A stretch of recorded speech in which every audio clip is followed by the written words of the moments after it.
भोले बाबा के और सभी भजन ही वो करते हैं महाराज जी। हाँ, लाओ दुपट्टा पहना दो सबको, इसी का दुपट्टा पहना। राधे राधे राधे बोल मना, तन का क्या पता। राधे राधे राधे बोल मना, तन का क्या पता। राधे राधे राधे बोल मना, तन का क्या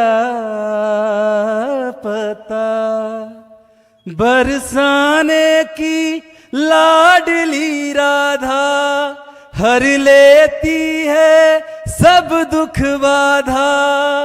राधा के संग झूमे कान्हा, कान्हा के संग झूमी सखियां। ये अंबर बोले राधा, ब्रजमंडल बोले राधा। कान्हा की मुरली बोले राधा, राधा राधा बस राधा। बहुत सुंदर, बहुत सुंदर। राधे राधे। धन्यवाद, धन्यवाद, धन्यवाद। तेजेश गुप्ता जी, महाराज जी इनका प्रश्न भी इसी से रिलेटेड है कि सत्य और असत्य दोनों ईश्वर है, तो फिर हम केवल सत्य का पालन ही क्यों करें? पहले असत्य का त्याग करो, तब सत्य में स्थित होकर के तब जान पाओगे कि न सत्य है न असत्य, केवल ईश्वर है। पहले सत्य का पालन करो। ब्रह्म सत्यम जगन मिथ्या, पहले जगत को मिथ्या मानो। सूत्र है, अन्वय और व्यतिरेक दो पद्धतियां हैं। सवाल हल करना है तो पद्धति से यह सवाल हल होगा। जो गणित का सूत्र है उसी से तो हल होगा।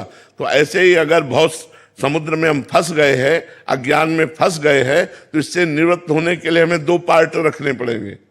एक असत गंदा पार्ट, एक सत अच्छा पार्ट।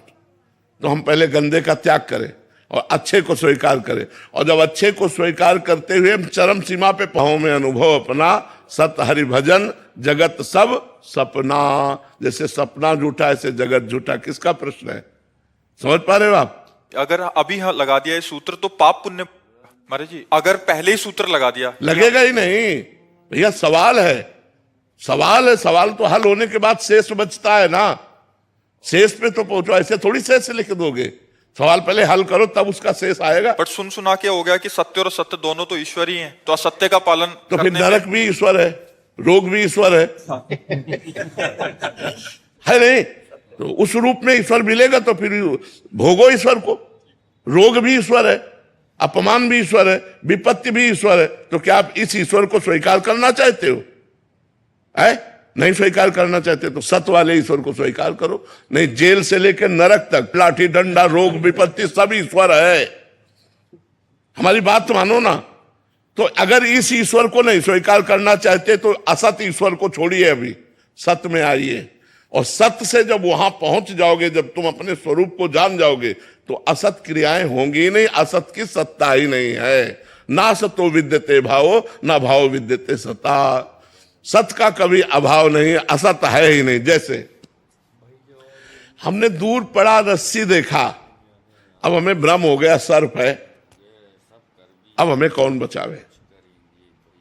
तब तक हम भयभीत रहेंगे। पहुंचना है भक्ति, उपासना, उपासन, नजदीक। नजदीक पहुंचे तो देखा अरे यार रस्सी है, पूरा भय खत्म हो गया। डरते डरते गए, पर जब नजदीक देखा तो सारा डर खत्म हो गया, क्योंकि वो सांप नहीं था, वो रस्सी ही थी। ऐसे ही जगत नहीं है, ब्रह्म ही है। पर तब जब नजदीक पहुंच जाए, अभी नजदीक नहीं है, अभी जगत के नजदीक है, शरीर आदि भोग आदि के नजदीक है। हमें सिद्धांत से चलना होगा, तभी हम निर्णय कर पाएंगे। अगर सिद्धांत से नहीं चलेंगे तो भोगना पड़ेगा। फिर आपको लगेगा ईश्वर आनंद में है, फिर यहाँ आनंद क्या है? तो दुख ही दुख है। बताओ कहाँ आनंद है? तो ये दुख में संसार का त्याग करके जब हम परमात्मा का अनन्य भाव से वर्ण करते हैं, स्मरण करते हैं, तब ये जगत भी भगवत स्वरूप ही है, ऐसा अनुभव आने लगता है।